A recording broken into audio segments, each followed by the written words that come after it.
Hi, welcome back to the week in review and Sunday afternoon, 5 o'clock as usual. This week, Fikile Ntshangase died. And I use this name knowing that most people, unless you've specifically read about this incident, will not know who she was. But we'll talk about it today and about a lot of other things surrounding the area where she lived and died. She was an activist. She was against or stood up against certain mining activities proposed for her area.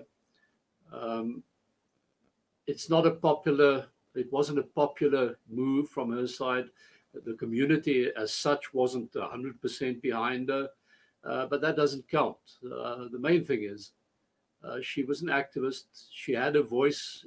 She had something to say, and other people decided that she shouldn't say it, and she paid for it with her life. She follows in the steps of quite a few activists who died over the last few years. I'm thinking now of Bazooka Radebe, that a lot of you may have heard of, the whole Kolobeni case on the Wild Coast, where our Minister of Mineral Affairs, Willem Mantashe, was also quite involved.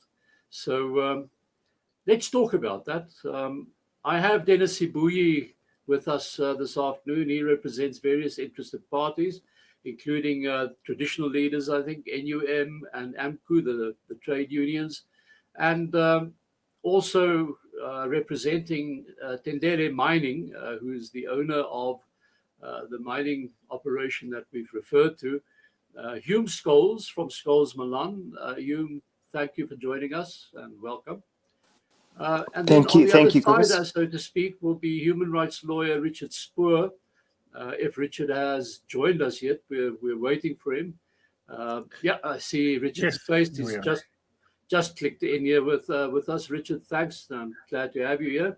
And Kirsten Youwens from Youwens Attorneys, environmental attorney, and somebody who knew Fikile Ntshangase very well.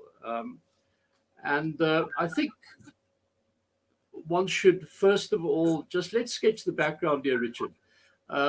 What is this whole affair about? Because the killing of Fikile Ntshangase is only one part of a whole episode that's been going on for a few years now. Cobus, it's a years-long process to resettle members of the community to make way for the expansion of the Tendele coal mine. And there's a deadlock in these discussions and negotiations. There's been some litigation around the mining. There's litigation about the efforts by the mine to force the removal of this community. And this is happening against a backdrop of conflict and tension in the community that culminated in the death of Fikile. Hume Scholes, from your side, it seems that the mining side, it's not nothing new. I mean, we have on one side people who are against the development of this mine because of a variety of things, and we'll talk about those. And the mine saying that it's creating jobs and it's and the usual stuff. So, exactly from your side, how would you describe the situation? Cobus, just to what Richard correctly touched on is just one aspect of the litigation. There's basically three litigation matters. The one Richard is referring to, which is litigation to determine what is fair compensation for 19 families that have not accepted the offer from the mine to move out of what we call areas 4 and 5, which is the expansion area. The mine has been there for 14 years, and all we all of this litigation and conflict relates to the expansion to that area 4 and 5. So that's one set of litigation, if I can call it that, and that we're moving to a mediation with those 19 families, and Richard's firm is representing them. Then there's two other bits of litigation by clients that Kirsten represents, and that is a review application of the mining right renewal for Area 4 and 5, and then an interdict to interdict the mining for alleged environmental non-compliance. And that interdict failed, but it has been appealed to the Supreme Court of Appeal in Bloemfontein, and the Centre for Environmental Rights is also a party to that appeal. So there's in fact three bits of litigation, and it's all about the expansion of the mine into Area 4 and 5. Cobus, what you correctly say, that there is a lot of tension in that community. Tragically, somebody has been killed, and yeah, it's just a great pity that that has happened. Nobody wants that to happen, but I think it comes from the fact that, you know, the expansion of the mine is under threat and may close down. People may lose their jobs. You know, I'm not taking a view on that. I'm just giving you the cold sort of legal interpretation of what it's all about. But in a nutshell, in my summary, in my view, that is what this is about. Kirsten Youwens, when we look at this type of thing, and it's not new really, there's been similar things, similar events in the KZN area for a long time. There's the logical or reasonable on the face of it explanation that we get from one side, but I seem to get the feeling that often it's, if you dig a bit deeper, if you knew the culture involved here, in the history of the people and where they are, the compensation on this side, for instance, looks on the face of it quite reasonable. I think it was something like 400,000 rands for a small little, call it a house that people lived in. It's their home, certainly. But the implications goes a bit deeper, and I wonder sometimes if we're not actually helping people into poverty. Kirsten, can you hear me? I think she's muted. Yes, thank you, Cobus. Yes, I've been working in this community since 2016, initially to help them deal with the issues in the current mining areas, and then more recently to deal with issues in the area 4 and 5, where the Tendele mine plans to expand into. Fikile Shangazi was actually not one of the people that were earmarked for relocation in area 5.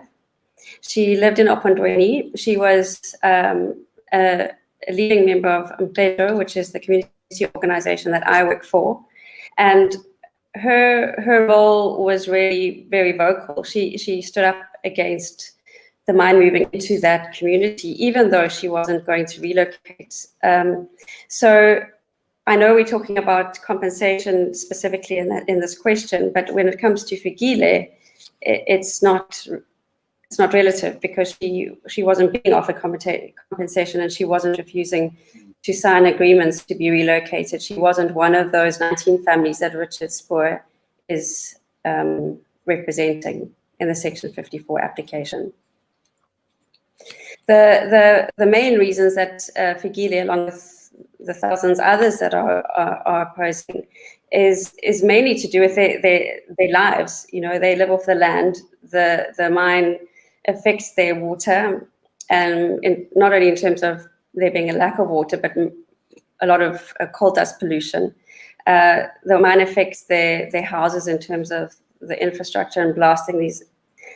Their cattle gets lost in the mine areas.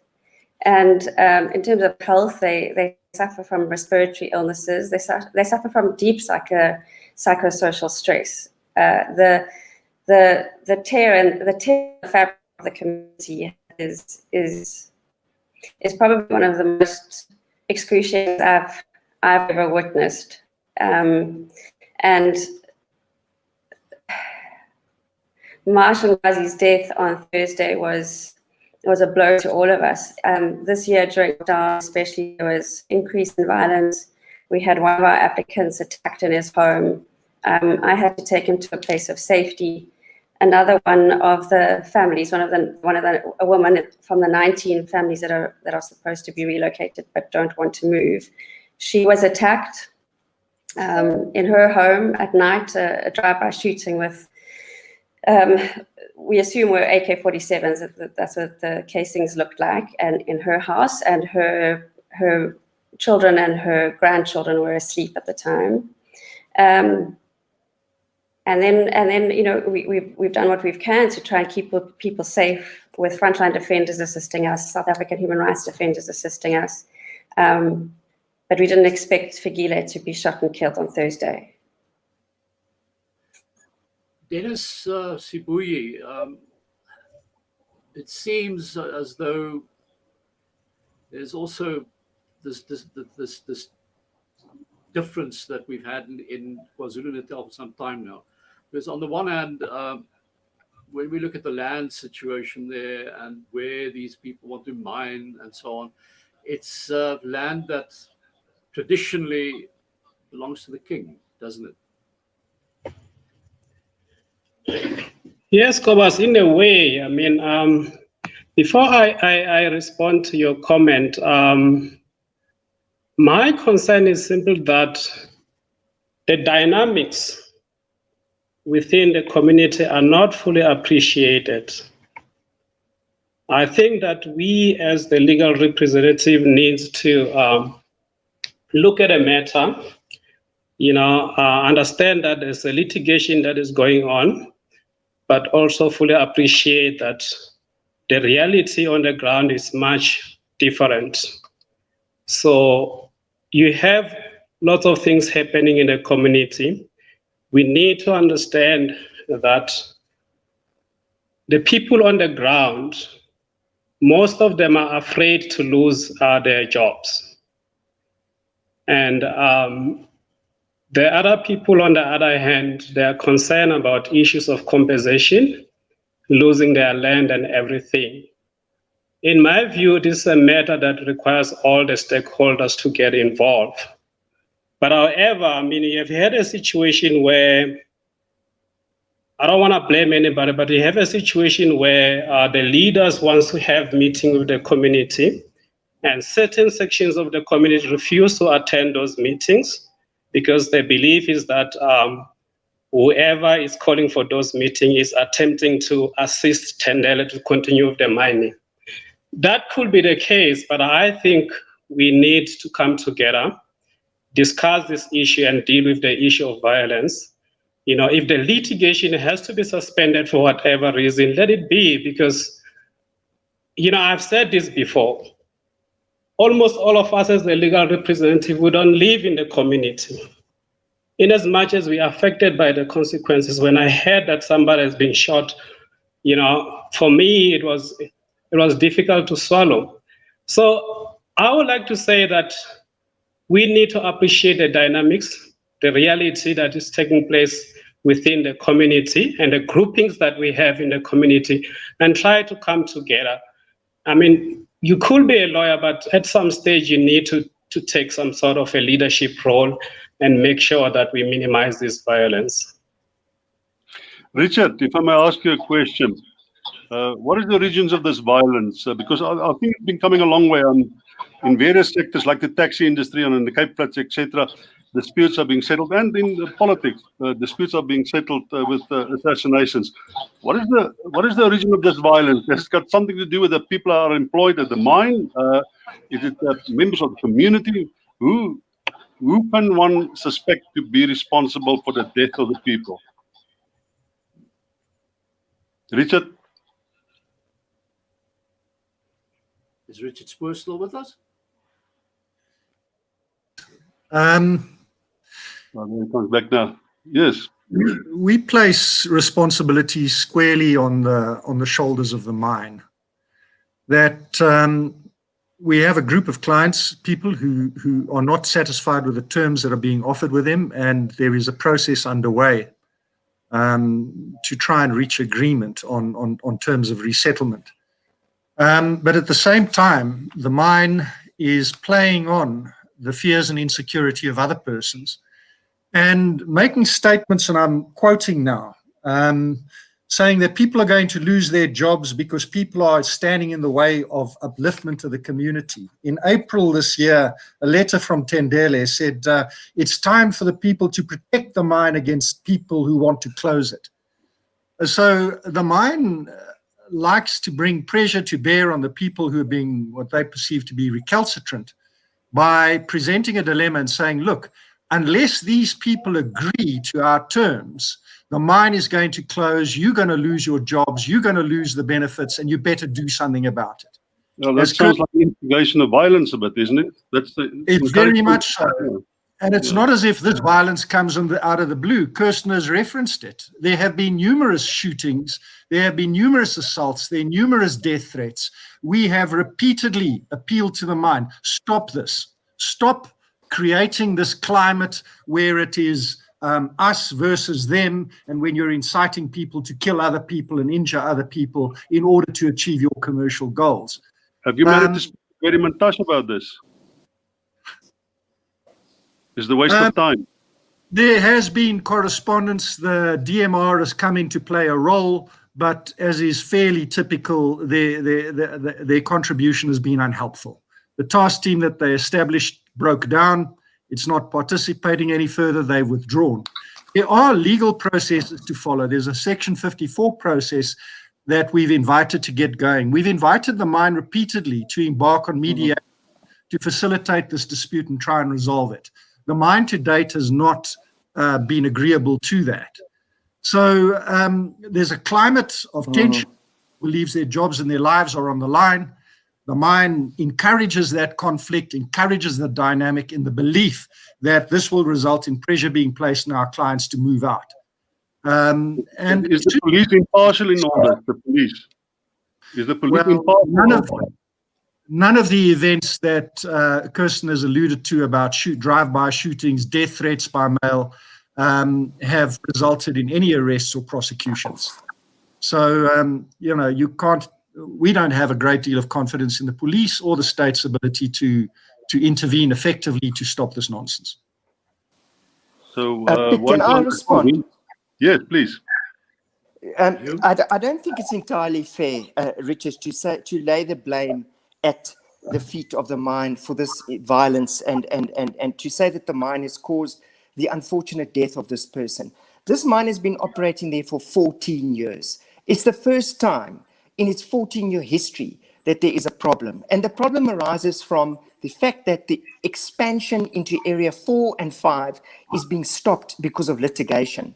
About 18 months ago, I speak under correction, we wrote a letter to the applicant's attorney, Kirsten, saying, please, is there not a possibility to settle this? Because if it's an environmental issue, if the litigation, the interdict which was originally brought was to interdict the mine for alleged environmental non-compliance, let's meet and discuss. If there are, I'm using an example, if there are 15 things wrong that is affecting the environment, let's meet and we can amend the environmental management program to cater for those 15 things. It was refused.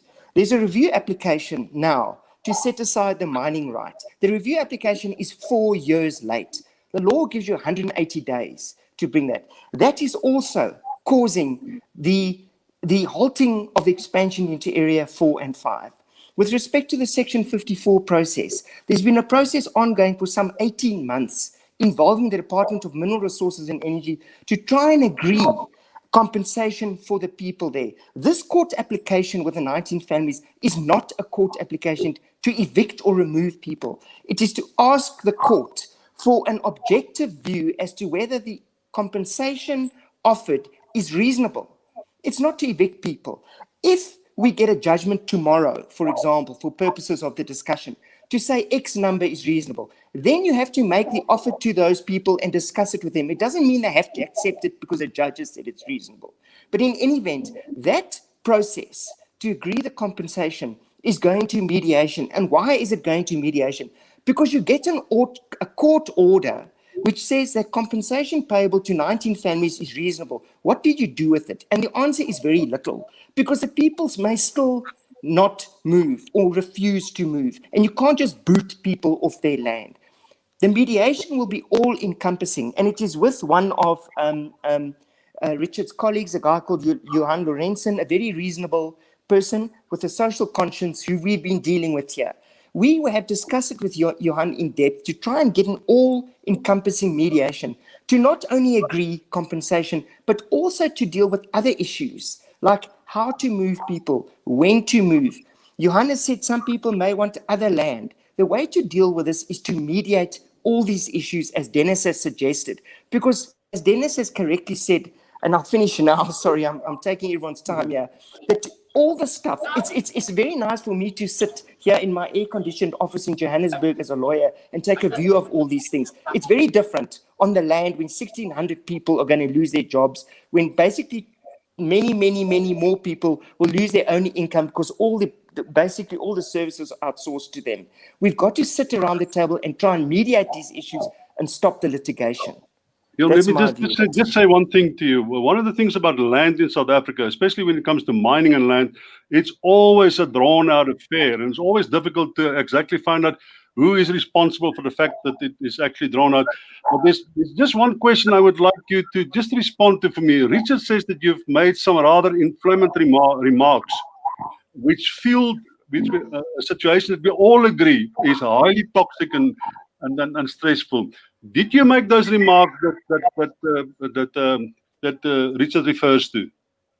But I'm an attorney. I don't run the day-to-day operations. I'm an attorney. I don't know which remarks were made or which remarks were not made. But what I can tell you is that there have been communications given by the mine into that community for 14 years. Dennis is on the line. Dennis represents APU and NUM, the National Union of Mine Workers, the two biggest mining units in this country. They communicate every single day with employees on the mine. 400 people are in the process of being retrenched there. Obviously, they understand that they're being retrenched because the mine is not moving into those areas. Obviously, they understand that there's all this litigation which is stopping the mine from moving into area and 4 and 5. So I don't think you really have to put much out there insofar as you have for people to understand what the situation is. But and I'm not pointing fingers at everyone. Do you think Newman and Co might have an interest in violence there? Who? Do you think the unions might have an interest in violence there? Of course not. Nobody has got an interest in violence. But, only a psychopath would want people to be killed. Nobody wants people to be killed. But Marikana unions, there are lots of places where unions have interest in violence. So it's not so obvious that they might not have. And somebody got killed and more people got killed in the past. And the tension is really, the stress really ratcheted up here. And it might be ratcheted up by unions when they speak to the workers. It might be ratcheted up by letters that you guys write using inflammatory type of words. It's quite possible. And to say, I don't know, I'm sitting in an office, I don't know who wrote these letters. That's disingenuous. Somebody from your side did write it, and you should in some way take responsibility. Say, yes, we wrote it, and this is what we meant with it. But if you're getting a divorce and your ex-wife calls you an alcoholic, is it my fault that she's written a letter to saying, I'm the attorney acting for you? I'm not your ex-wife, or I'm not involved in the divorce. I'm the attorney doing the divorce for you. I don't know about those communications. I don't know what gets written. I'm not part of the information dissemination processes on that mine. It's not fair to ask me that question. I'm not part of it. I'm the attorney dealing with the litigation. I wrote no such letters. I'm personally hoping that all this can stop and that you can have a mediation which all these issues can be dealt with, because these issues are emotional. They're not legal. They're 10% legal and 90% emotional. There's only so much the lawyers can do. We need to resolve it in that way. But how, may I ask on a different tangent on this, but the same question really, how reasonable and how environmentally responsible is it in any case to move an open cast mining operation, a coal mining operation, and we've already agreed earlier on that it's dirty and it's noisy, and you're moving it into an area which is immediately adjacent to two of the iconic game reserves in KwaZulu-Natal. That's another thing that so it surely must have implications for tourism as well, and that would also have implications for the jobs of people working in that area. So it's the old age question. I don't know if is the question pitched at me. Yes, go ahead. Yeah. Oh, okay. So Cobus, it's the old age conflict between mining and the use of the surface. That area where the actual mining is taking place is not as pristine as you would think it is. There is that game reserve near there. The area where the actual mining is taking place, it doesn't look like a scene from the Lord of the Rings, I can promise you that. That being said, the National Environmental Management Act has got very stringent requirements that have to be complied with to obtain an environmental authorization to mine. I would be the first to agree with you. I've been in this industry for 30 years, that mining is dirty. Mining does impact on the environment. Mining does destroy the surface. But all those things get taken into account when the department issues an environmental authorization, and you have to show how you're going to mitigate those damages. This way we operate from, the Witwatersrand looks like the surface of the moon, because in the old days, you never had these stringent environmental requirements. The world has changed now. And I also just want to make another point, which I made earlier, Cobus, that this mine has been there for 14 years, operating there already. This is an expansion, and it can only happen subject to environmental compliance. And in fact, that's why the expansion is not happening as planned, because of the litigation. If the mine wanted to act unlawfully, they would move into areas 4 and 5 and start mining there, despite the litigation, which they're not doing. They are waiting and they're not expanding so that this litigation can be resolved. Well, the point I'm trying to make, without making it, is we've got to be objective here. It's an old age conflict between surface use and mining. It's happened for hundreds of years. It's how we manage that conflict and how we manage the environmental impact that is important. Kirsten, let me ask you something. Do you think the people living on that land should be treated differently from, say, landowners? Because they're not landowners. They occupy the land in, say, a rural area under control of the king and the chiefs. Do you think they should be treated differently from those who actually, elsewhere in South Africa, where they actually own the land? No, Pete, of course not. And in fact, in terms of Epura, there's even more protection for them. And in terms of our constitutional judgments that we've received, in terms of having to get consent from these people before you actually get a mining right. But I just have to clarify a few points. One is that two of the main reasons that we're litigating at the moment is because the mine doesn't have environmental authorization under the National Environmental Management Act for current mining in all the areas that they propose to move to. And secondly, the supposed expansion is actually not an expansion, it's an entirely new mining right for 222 square kilometers. So I think to sort of suggest that it's an expansion and all the environmental laws have been complied with, that is why we're going to court, because the environmental laws and many other laws have not been complied with. The people have not consented or being engaged with effectively. So the process has been flawed.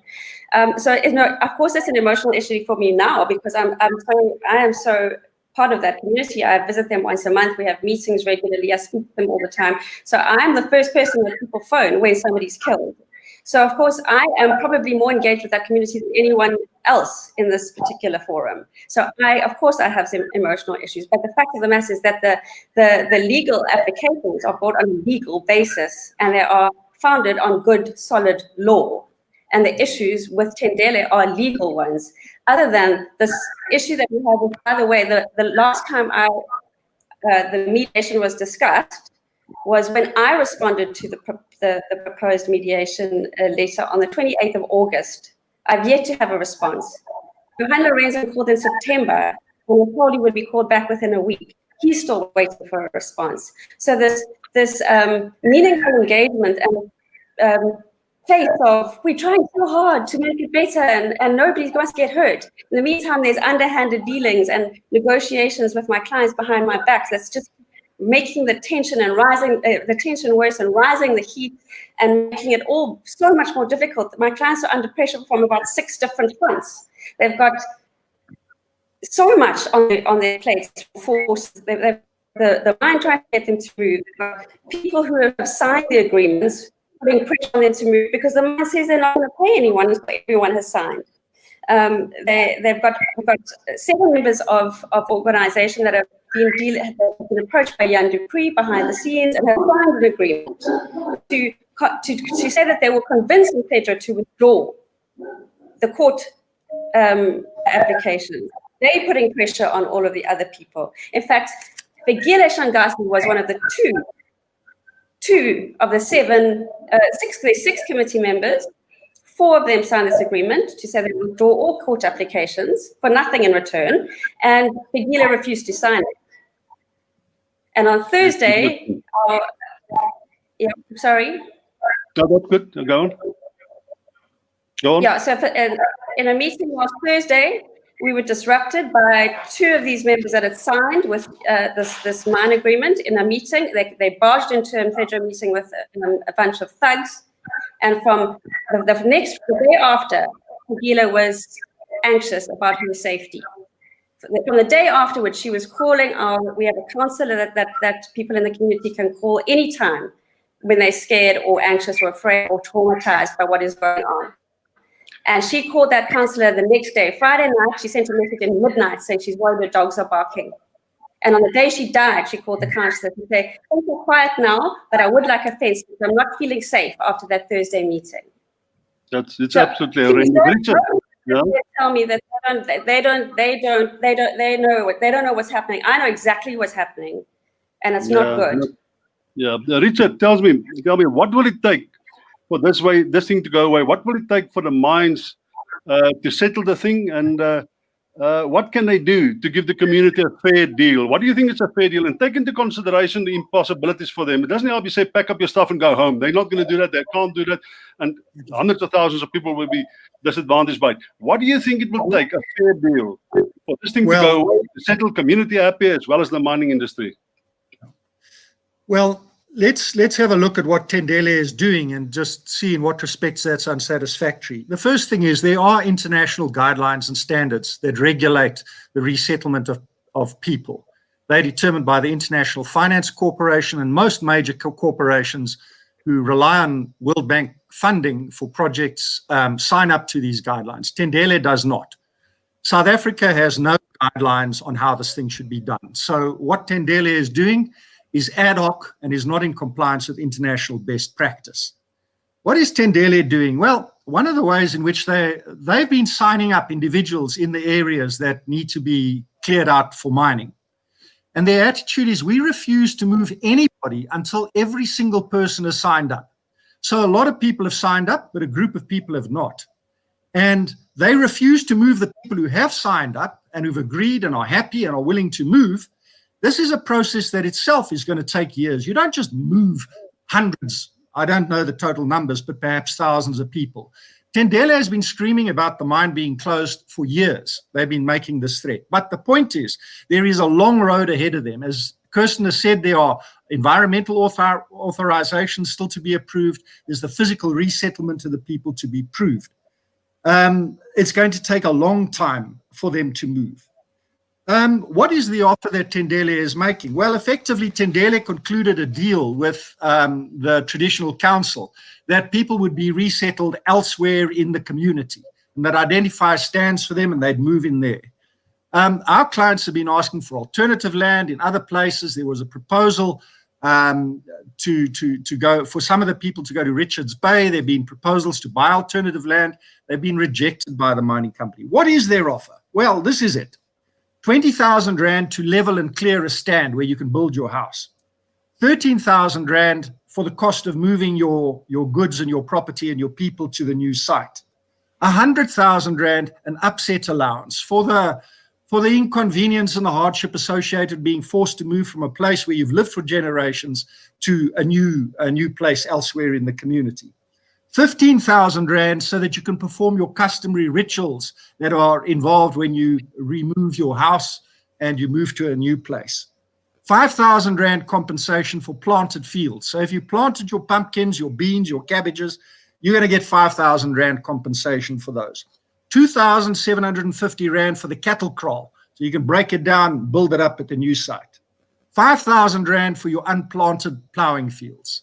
Now, some of our clients have got fields of about 1 or 2 hectares. There's no guarantee that will be replaced. They're going to get 5,000 Rand for their plowing fields.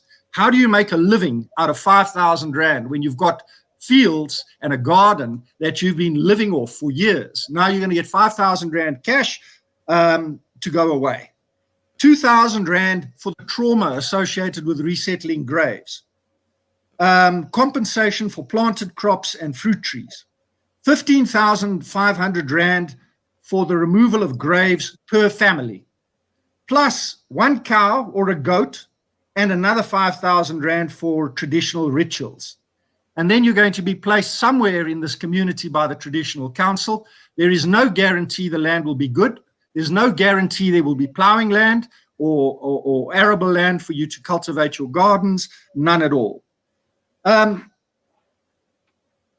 These proposals simply don't measure up against international standards. They don't adequately compensate people for the harm and loss and disturbance associated with the removals. There's no alternative programs for livelihood restoration, retraining of people, other skills if you don't get access to farming land. There's no compensation for the loss of grazing land, and this community has lost thousands of hectares to the coal mine for grazing land. It means more cattle, more goats packed into a tighter and tighter area.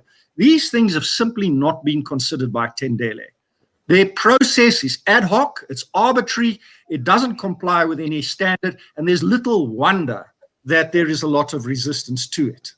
But Richard, do you accept that you will have to move, that they will have to move, and you accept there will be a removal, and people will resettle somewhere? You're just not happy with the amount of money, or you think there's a likeliness that you actually don't want to move at all?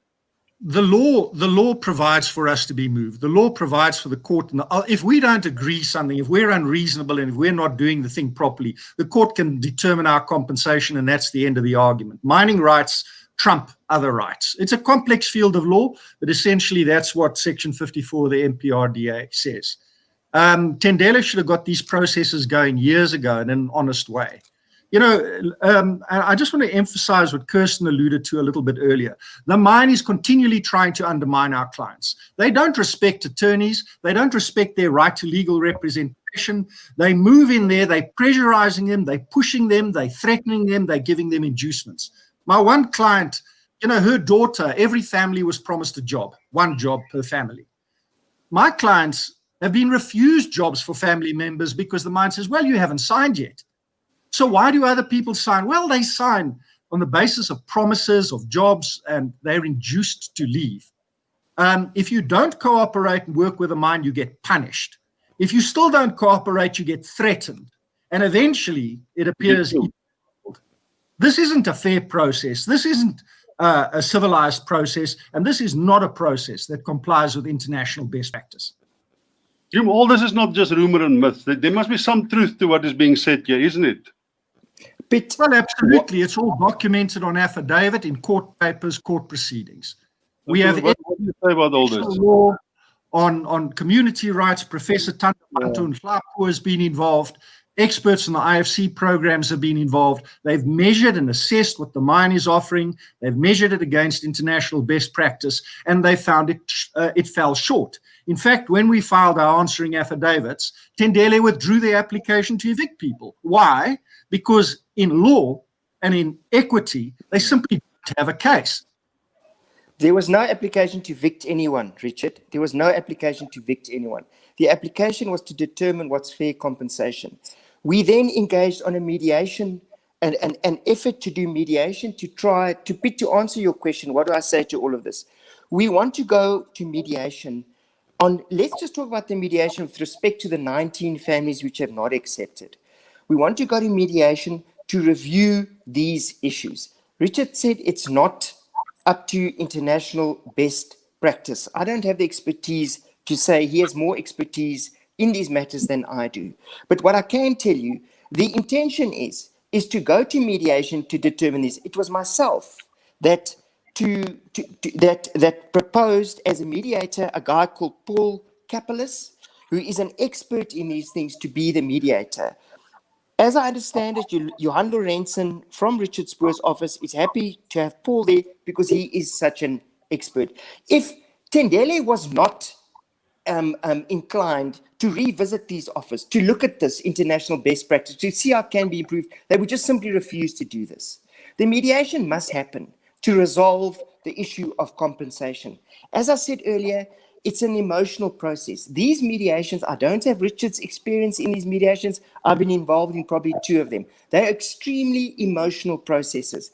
They are a moving target and they have a life of their own. The previous one that I was involved in, which was also a coal mine, the first week of the mediation was people venting, was people telling historically how badly they've been treated, how they hate the mine, how they don't want to be here, how they don't want a mine, etc. After 1 week of people venting, people finding each other, you then get into this compensation. And after 1 month, we found each other. That is what we want to do. That is what Tendele wants to do. With respect to the numbers that Richard has raised, I don't know. I'm not as close to the numbers. I just know that the minimum that has been offered is an amount of 40,000 Rand. The average is 75,000 Rand in average. Whether this is international best practice or not, I don't know. I don't have the expertise. Again, this issue of what is fair and what is international best practice, and all of that will hopefully be resolved in the mediation process.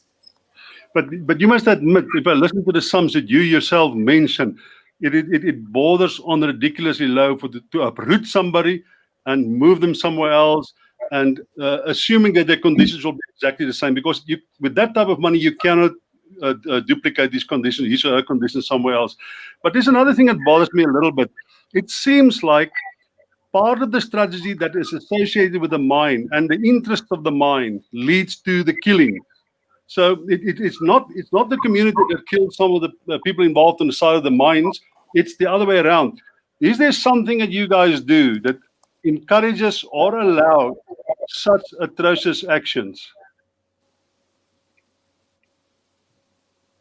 Peter, yes.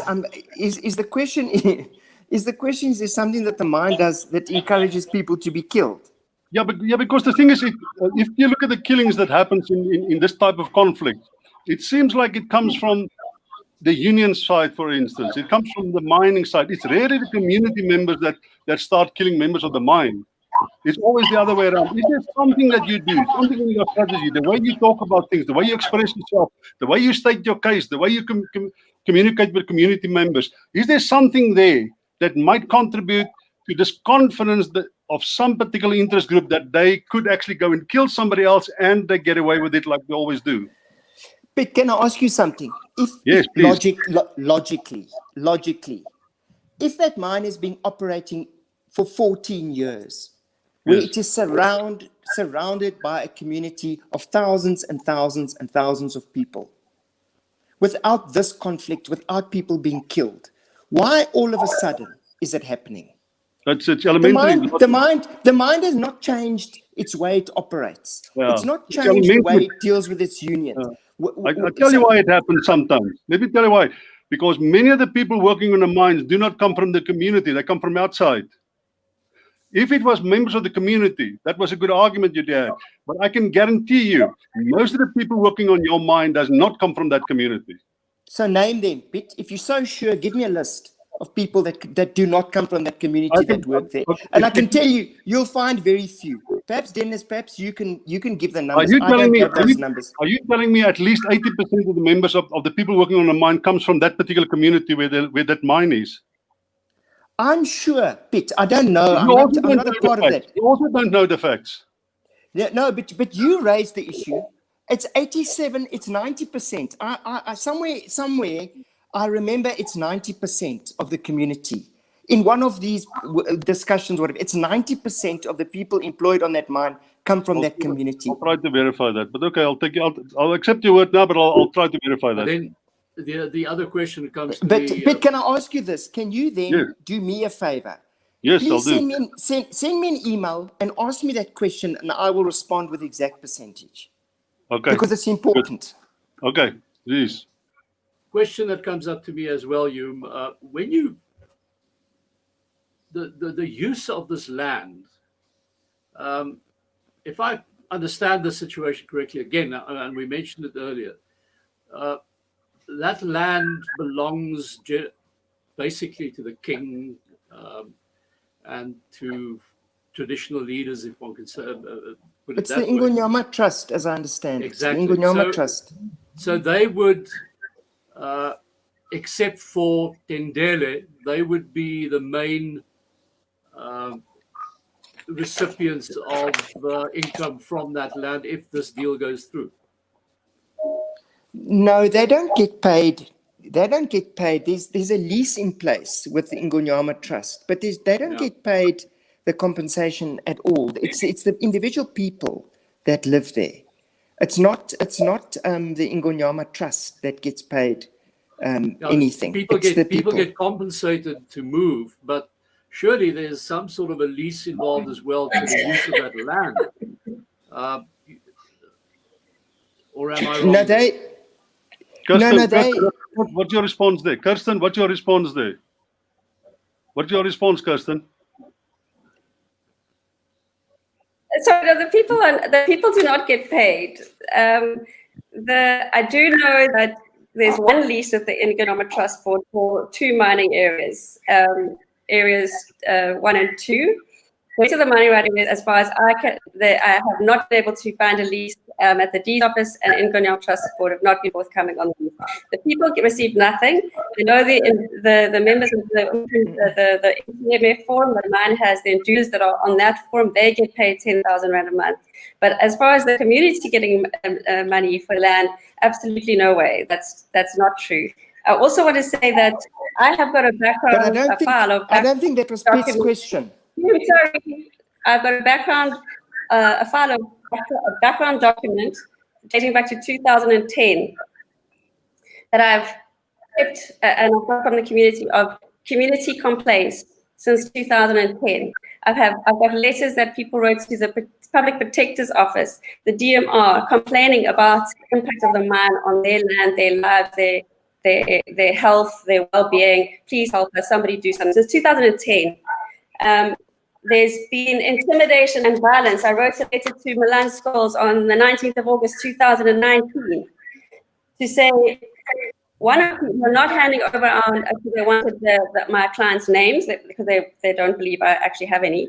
And I said, I can't hand over the list of names because they are subjected to death threats, arson or attempted arson on their home while sleeping. One of my clients had a dead cat left on his doorstep overnight after he put up to the mine in a meeting a few days before. Intimidation in the form of verbal abuse and or threats of violence and or harm. Intimidation and or incitement to violence in the form of being named in management briefs sent by your clients as the reason for no bonuses and or retrenchment. Here I can quote directly from a letter signed by Jan Dupree on the 26th of November 2019. Last week of October and November, employees received full pay. This has been happening for the past 150 months. However, this will be impossible in the near future due to the difficulty of acquiring new mining areas. We have been warning and begging people in the last 30 months for the new mining areas are needed urgently. With great sadness, we cannot compensate or pay families that have signed contracts until every family in the proposed mining areas have agreed to relocation. And 100 employees are on the verge of losing their jobs. And 1,500 employees will further lose their jobs if the situation does not change by June 2020. There are families who have signed agreements who cannot receive payment due to other families who have not signed or agreed to relocation. These families are eager to start their new lives, relocate and send their children to new schools, but cannot due to resistant families.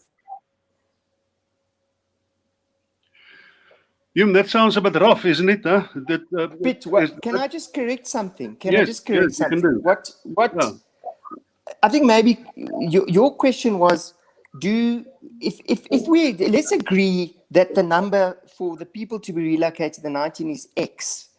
Those people do receive X. I think there was some confusion. Oh, the landowner, which is the Ingonyama Trust, gets lease payments. But the people that get relocated will get the money. If Mr. Y is offered X and he accepts it, then Mr. Y gets paid the money, not the Ingonyama Trust. But do you pay any money to anybody else except for the person that you relocate? Any money for anybody else? It would obviously, there's a lease with the Ingonyama Trust, as Kirsten said, So you do pay and they the get money. paid. They get paid. Yeah, they're the landowner. They get paid a lease. A lease. What is that fee. lease? Do you know what's the price of that lease? How much is it? I've got no idea. I've got no idea how much it is. But isn't this a bit of a payoff to get the king and the system to be on your side of this thing? Well, the is. traditional councils actually joined the litigation on the mine side. They joined as an interested party together with the unions. They want the mine there, like the unions do. So that's why they've joined. You guys give them money. But you guys give them money. The Ingonyama Trust is like any landowner. They get money all over the place. They get land. They get rental payments from game But farms. They get listen, rental but for whatever. if I live in a rural area and I have a king, I want my king to be impartial in this thing. It's not. This is radical stuff happening to me. My ancestors is involved. My land, the way that I live is involved. My history is involved. I want my king to be impartial. But if my king receives money, then he can't be impartial in this dispute, isn't he? I don't know. Look, the ITB, you know the ITB, and it has its own problems. I can't comment on the way the ITB works and how the king runs KZN. I don't know. I agree with you that if you're making a statement that the system in KZN seems to be unfair, that people don't own their own land, that the ITB runs it on their behalf, and there's been only the stuff that I've read in the media on that. And I think Richard's firm actually got a judgment recently with respect to the way the ITB manages it. I mean, I can't get involved in that. I don't know. I agree with you that as an outsider looking in, it looks like the system is flawed and unfair, but I can't comment more. But you guys, I don't know. you guys want to be peanuts. Would you consider increasing those amounts? Because that's peanuts. You can't relocate for that type of money. Would you guys consider negotiating in faith and increasing those amounts to make it substantive and fair? We want to go to mediation. I've said that. We want to go to mediation on this to see what is fair.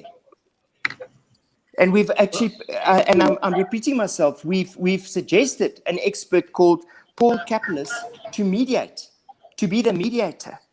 I actually suggested him, and I think Richard's firm is happy with him. He'll determine what is fair. He's an expert. Kirsten?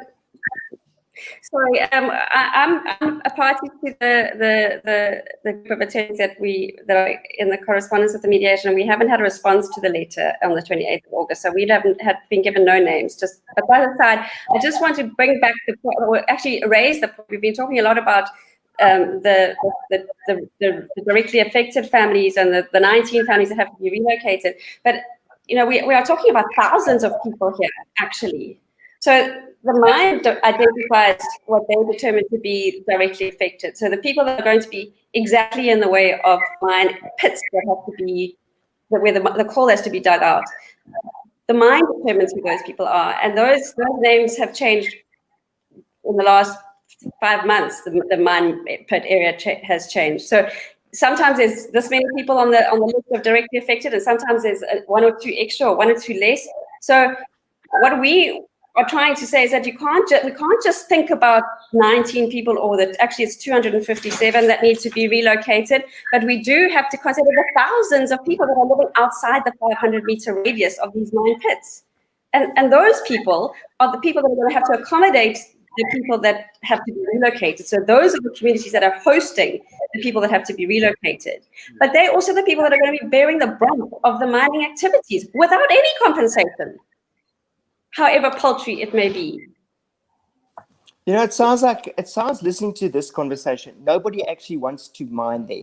If you could have your way, Kirsten, would you want that mine to close tomorrow? Is that what you want? Is that what you want? If I could propose to you, what is your fantasy? What do you want? It's got absolutely nothing to do with me. It's got to do with my clients.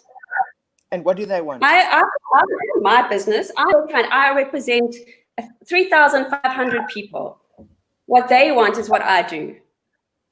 So 3,000. Hume, So you, if I can yes. interrupt you for a moment, because it seems to me that this is the problem here also, that the people working on that mine, and by the way, Jan de Preer, CEO of Tendele, messaged me and said that 87% of the people working on the mine are, or 80% of are from the community.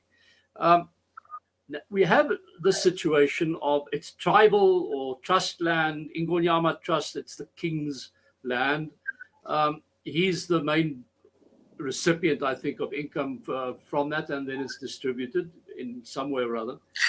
So now you have the ridiculous situation of the people who have to be represented by their king are in a position where they have now to negotiate and actually be opposed by him and be involved in the whole mediatory system. And maybe Dennis can come in on this as well, because somewhere along the line, it seems to me that this group of people, somehow or other, whatever they do, they're going to be screwed because they are not actually being fairly represented.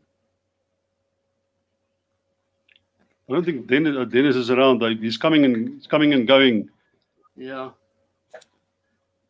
Tell me, Richard. I don't know. Was that a question?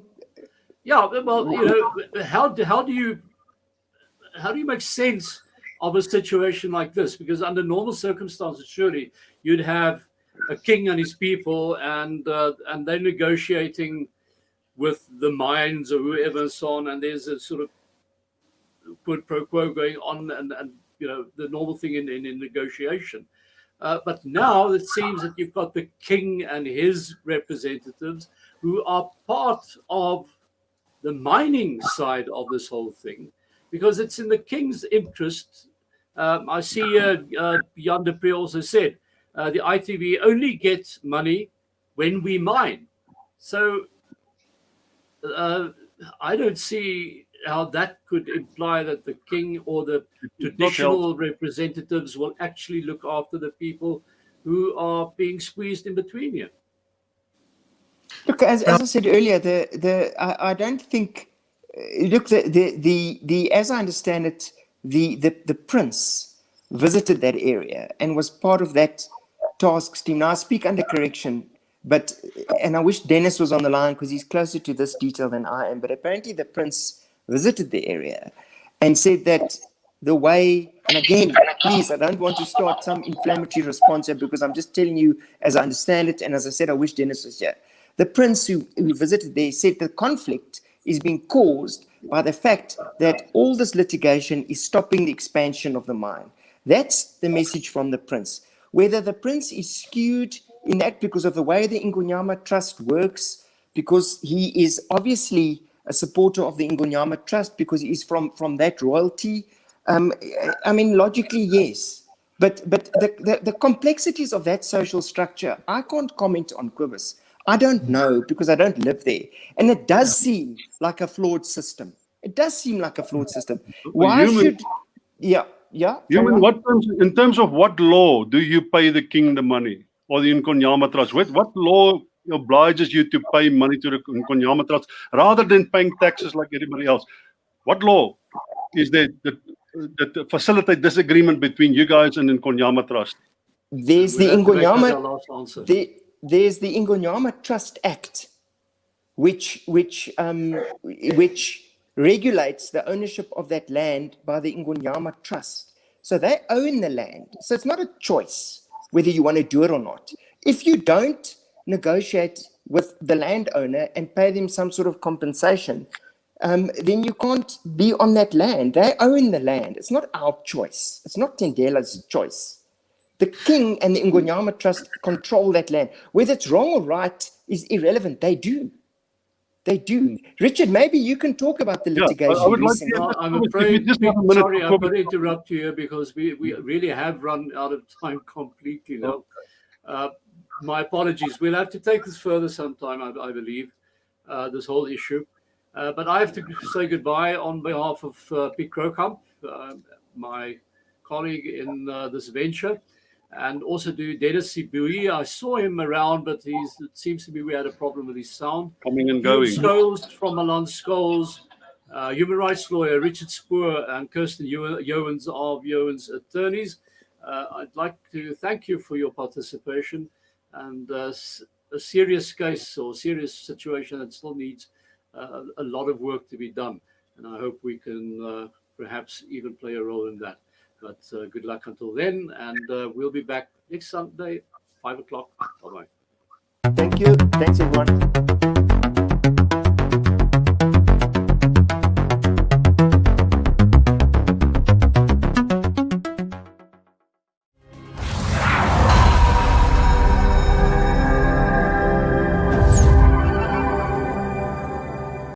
Well, hello, everybody, and welcome to the Grumpy Old Homo Show. Yeah, and we are in Pride Month. We are in Pride Month, and tonight Celebrating queers. Queers, And all queers. that is queer. So we're doing a fundraiser on the 29th of October. Kindly hosted by I Love Melville. Live, and there's sponsored food and drink. Entertainment. We've got the Avalon Quartet. We've got the Mamas. Lilo's going to perform. And Robert Whitehead. Patsy's City, I tell you. There was everybody everywhere.